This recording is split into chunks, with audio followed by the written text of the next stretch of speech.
Hey guys, John Adamson with Seeking Light. So recently, YouTube got rid of the dislike function on their videos. So, you could thumbs up or thumbs down a video, and the person that clicked on that video could then see it from the screen right when they pull up a video. It would allow not only the person creating the video, but also the audience to determine if somebody disliked it. Unfortunately, YouTube made and I think I've covered this in another video, but made the decision to get rid of the dislike option, not from the sense that the creator won't see it, because you as a creator can still see your dislikes, but the general public cannot going forward. So they're slowly rolling this out, and pretty soon you won't be able to tell if a video has a number of dislikes. The option will be gone. I like dislikes, for one thing. But I like even more when people comment as to why they dislike my content. And I wanted to talk about a question that I got that I've had multiple times that some people feel like it's kind of a got you question. And unfortunately, this individual who gave me the question and I responded withdrew his comment. So it's no longer there on my video. And he had commented on my video about my religious exemption, by far my most popular video. So here was his basic premise. This gentleman works as an ER nurse. And he was saying basically that my position of getting exemption from vaccine seems unethical. And the reason he says is that he wishes that people could see basically what he sees, which is how many patients come in through the ER with COVID, didn't get vaccinated, and then ended up having to go on life support and or dying, and they were unvaccinated. I said the word, YouTube might flag this. Anyway, YouTube, I'm not sharing anything that is not verifiable, and I'm not giving medical advice. But how do you deal with that person who says, and this was his final comment to me, that perhaps we'll get to the point where the unvaccinated will be refused health care? And here's the underlying premise behind this. It's this: if you have decided to not get the vaccine, therefore you don't deserve health care. So this is my response to him, and this is what I think caused him to withdraw his comment, unfortunately. I said, basically, as a physical therapist for 30 years, I have treated the following scenarios, and I gave him a number of scenarios. I'm going to share some of those with you. I had a young man, young adult, who had gone on an all-night bender with his buddies, drunk, pretty badly drunk, and decided it would be fun to walk along a banister, fell off the banister, knocked his head hard enough to give him brain damage. So he had a brain injury that I was treating him for based on his decision to drink, do something irresponsible, and I was left with the aftermath as well as the other caregivers.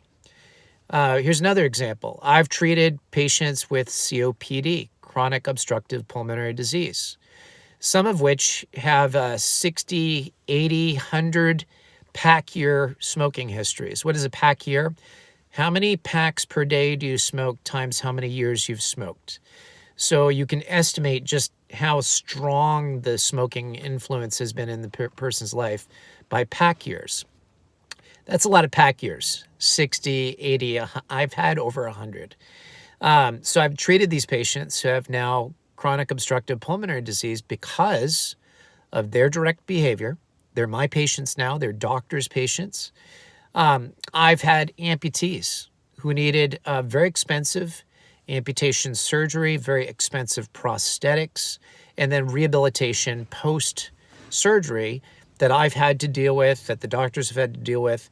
I've had AIDS patients who got AIDS from IV drug abuse and probably infected a whole lot of people through their sexual acts, made them probably HIV and AIDS positive as well as sharing needles, of course.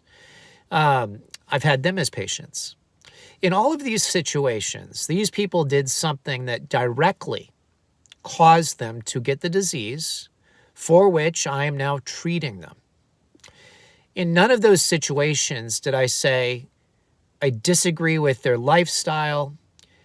They brought it upon themselves. I might have been saying that in my head, but in none of those situations did I go so far as we should withhold care from them because of the decisions they made. None of them. Why is it that I, as a person who objects to taking the vaccine, why should I be refused care? That's my decision, right? It might not be a great decision in some people's eyes. Just as somebody getting obese and getting osteoarthritis and cardiac disease and ending up with congestive heart failure because of that, or has vascular issues, in their legs because of that. The same principles apply. And so keeping in mind that nobody is perfect, that everybody is going to live long enough to say, I shoulda, coulda, woulda, and face the consequences of their behavior and need health care. Should we just refuse health care to probably the vast majority, like 99% of the population that's going to need health care because of their lifestyle choices if we follow the same logic? And that was my point to this gentleman. He withdrew his comment. Hopefully it was because he saw the problem with his logic. Here's another couple of things to think about. In healthcare, we have some ethical principles we're required to operate under. One is called beneficence. Beneficence basically is the do unto others as you would have them do unto you principle. We treat people with a desire to do them good, okay? The other one that's kind of parallel to that is non-maleficence. Maleficence. It's the first do no harm. So when I see somebody in need, recognizing I'm a fellow human being that is just as flawed as they are, and they need my care, it is both beneficent and it is a form of non-maleficence for me to treat them and make sure that they get the care they need to ease their sufferings and, Lord willing, improve their status and maybe even bring them back to health. So to even posit the idea of refusing care to somebody that needs it blows my mind. And I finished it with this, and he's younger than I am. I don't know how young he was, but his pictures seemed to indicate he was a pretty young nurse. I said, I only hope I never have you as my caregiver when I really need it. And anyway, that's how I would treat the person who says, maybe we shouldn't give care to those that don't take the shot, because they got a whole lot of problems related to all sorts of other scenarios where people brought their disease upon themselves. Anyway, just some thoughts. John Adamson with Seeking Light.